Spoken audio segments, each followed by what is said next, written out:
एक समय की बात है, महात्मा बुद्ध अपनी तपस्या में लीन थे। उन्हें तपस्या में बैठे हुए कई दिन बीत चुके थे। तभी एक शिकारी उस रास्ते जा रहा था। उस शिकारी ने महात्मा बुद्ध को पहचान लिया।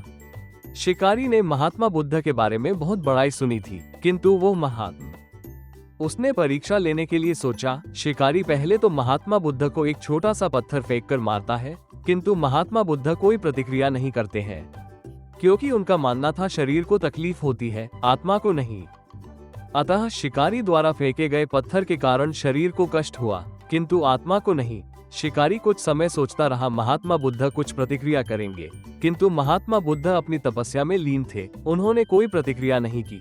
पुनः शिकारी ने पत्थर फेंका। वह पत्थर महात्मा बुद्ध के आंखों के ऊपर लगा और उस जगह से खून बहने लगा। महात्मा बुद्ध को आभास हुआ उनके शरीर से रक्त बह रही है, किंतु वो फिर भी अपनी तपस्या से नहीं उठे। शिकारी को गुस्सा आया और उसने पुनः एक पत्थर और महात्मा बुद्ध की ओर फेंका। महात्मा बुद्ध के शरीर से अब खून अधिक बहने लगी। इतनी पीड़ा महसूस कर महात्मा बुद्ध की आंखों से आंसू निकलने लगा। शिकारी ने महात्मा बुद्ध के पास जाकर पूछा, आपको जब मैंने पत्थर मारा तो आपने कोई प्रतिक्रिया नहीं दी। महात्मा बुद्ध ने बड़े ही सरलता के साथ कहा, क्योंकि इससे मेरे शरीर को कष्ट हुआ है, मेरे मन मस्तिष्क को नहीं। शिकारी अचंभित रह गया। उसने पूछा, फिर आपके आंखों से आंसू क्यों बह रहे हैं? इस पर महात्मा बुद्ध ने पुनः कहा, तुम्हारे द्वारा किए गए अनुचित कार्य के परिणाम के बारे में मेरा मस्तिष्क, मेरी आत्मा विचार कर रो रही है। तुमने इतना बड़ा पाप किया है, तुम्हें कैसी सजा मिलेगी? बुद्ध की बातों को सुनकर शिकारी महात्मा बुद्ध के चरणों में नतमस्तक हुआ और उनसे क्षमा याचना की।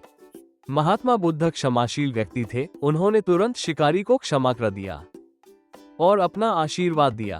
वो शिकारी महात्मा बुद्ध का आशीर्वाद पाकर एक महान व्यक्ति और साधक के रूप में जीवन व्यतीत करने लगा। एक दिन की बात है, महात्मा बुद्ध अपने शिष्यों के साथ कुटिया में बैठे थे और ज्ञान चर्चा का विषय आरंभ था। शिष्यों के आग्रह पर उन्होंने एक कहानी आरंभ की। समीर नाम का एक जल्लाद मगध राजमहल के पीछे बने कस्बे में रहता था। वो मगध साम्राज्य का प्रमुख जल्लाद था। उसका सारा जीवन दोषियों को फांसी देने में बीत गया। अब वो लगभग 60 वर्ष की आयु का हो गया था। समीर अब राजकीय सेवा से मुक्त हो चुका था और अपना अंतिम जीवन वह अपने घर में व्यतीत करता था। अपने जीवन काल में किए गए सभी घटनाओं को याद करता और पश्चाताप करता।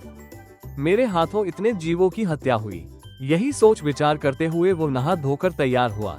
जैसे ही वो खाना खाने के लिए बैठा, दरवाजे पर आवाज आए। समीर बाहर निकलकर देखता है तो एक भिक्षुक उनके द्वार पर खड़ा है, जो जान पड़ता है काफी दिनों की तपस्या के बाद उठा है और भूख से व्याकुल है। समीर तत्काल अपना वो भोजन जो स्वयं के लिए था, वो भिक्षुक को समर्पित कर दिया। भिक्षुक की भूख शांत हो गई। भिक्षुक प्रसन्न हुए।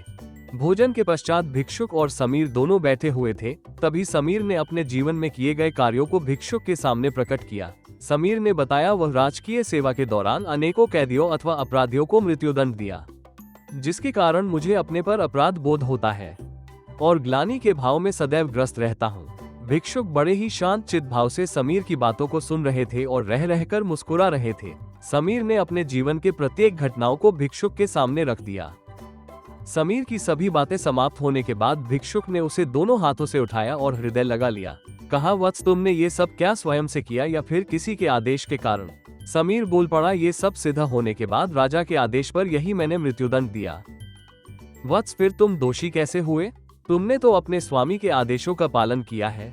ऐसा कहते हुए भिक्षुक ने समीर को धम्म के उपदेशों को सुनाया। उपदेश पूर्ण कर भिक्षुक वापस लौट गए।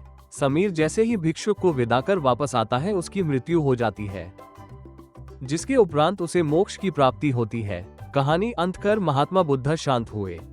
महात्मा बुद्ध के शिष्य इस पूरी घटना को ध्यानपूर्वक सुन रहे थे। उन्होंने महात्मा बुद्ध से पूछा, जिसने जीवन भर अनेकों हत्या की थी, वो मोक्ष कैसे प्राप्त कर सकता है? महात्मा बुद्ध मुस्कुराए और अपने शिष्यों को समझाया, जिसने जीवन में पहली बार ज्ञान की प्राप्ति की हो, अंत समय जिसका निकट हो और ज्ञान के शब्द उसके कानों में पड़े हो, वह मोक्ष की प्राप्ति कर लेता है।